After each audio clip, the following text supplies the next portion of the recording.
केंद्र सरकारच्या दबावामुळे ईडी आयकर विभाग काम करते, यामुळे या देशाच्या प्रजातंत्राला फार मोठा धोका होऊ शकतो असे मत शिवसेनेच्या प्रवक्त्या खासदार प्रियंका चतुर्वेदी यांनी प्रेस क्लब येथे पत्रकार परिषदेत केले।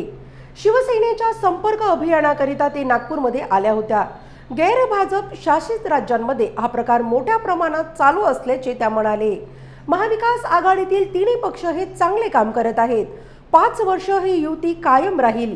25 वर्ष भाजप शिवसेनेची युती होती, परंतु भाजपने युती हे निभावली नसल्यामुळे आम्हाला काँग्रेस व राकासोबत जावे लागले। विदर्भाचे प्रश्न व समस्या जाणून घेण्याकरिता पक्षप्रमुख उद्धव ठाकरे यांनी हे अभियान राबवले आहे। भाजप सोबत युती असल्यामुळे शिवसेना हा पक्ष विदर्भात वाळू शकला नाही, कारण शिवसेनेने नेहमी युतीचा धर्म चांगल्याने पार पडला असे टीका प्रियंका चतुर्वेदी यांनी भाजपवर केली। बढ़ती महंगाई की है समस्या, इस देश में अभी बढ़ती बेरोजगारी की है समस्या, इस देश में बढ़ती कट्टरता की है समस्या, इस देश में युवाओं के आने वाले समय की है, युवाओं के फ्यूचर की है, महिलाओं की सुरक्षा की है। ये हमारी समस्याएं हैं, पर चर्चा किन बात की है?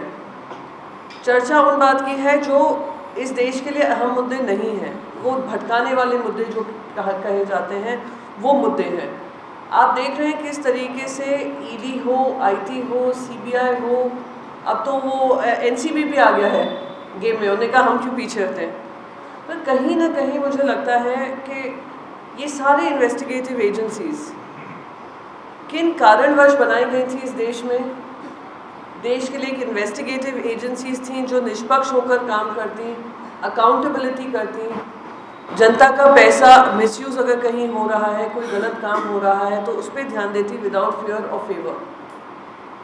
दुख इस बात का होता है कि यही सारी जो ब्यूरोक्रेटिक इंस्टीट्यूशंस हैं वो अपने आप को इतना कमज़ोर महसूस करने लगे हैं कि उनको लगता है कि जब तक हम हाँ में हाँ नहीं करेंगे, हम सरकार का एजेंडा नहीं चलाएंगे, तब तक हम शायद हमें ना रोज़गार रहेंगे ना ये इंस्टीट्यूशंस रहेंगे।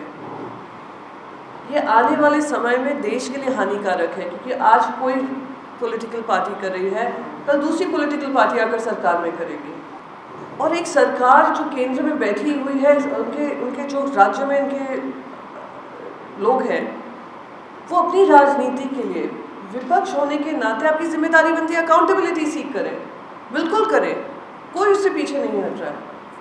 पर झूठी अफवाह फैलाकर, झूठी बातें फैलाकर, किसी और परिवारों को ख़त्म कर कर आपको क्या सुख मिलेगा, मुझे समझ में नहीं आ रहा। तो मैं तो बस यहाँ पर अपनी जो मन की दुविधा है as a citizen more than a politician is this कि हम अपने आने वाले समय में हम अपने फ्यूचर के जो हमारी जनरेशन्स होंगी, हमारे बच्चे होंगे, उनके लिए हम क्या अकाउंटेबिलिटी और अकाउंटेबिलिटी के इंस्टीट्यूशन छोड़ रहे हैं।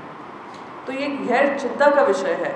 और आप कोविड के समय से देख लीजिए, आप कोविड में महाराष्ट्र सरकार जब काम कर रही थी, इतनी कठिन परिस्थितियों में काम कर रही थी, सरकार बनी ही थी और कोविड का कहर हुई थी।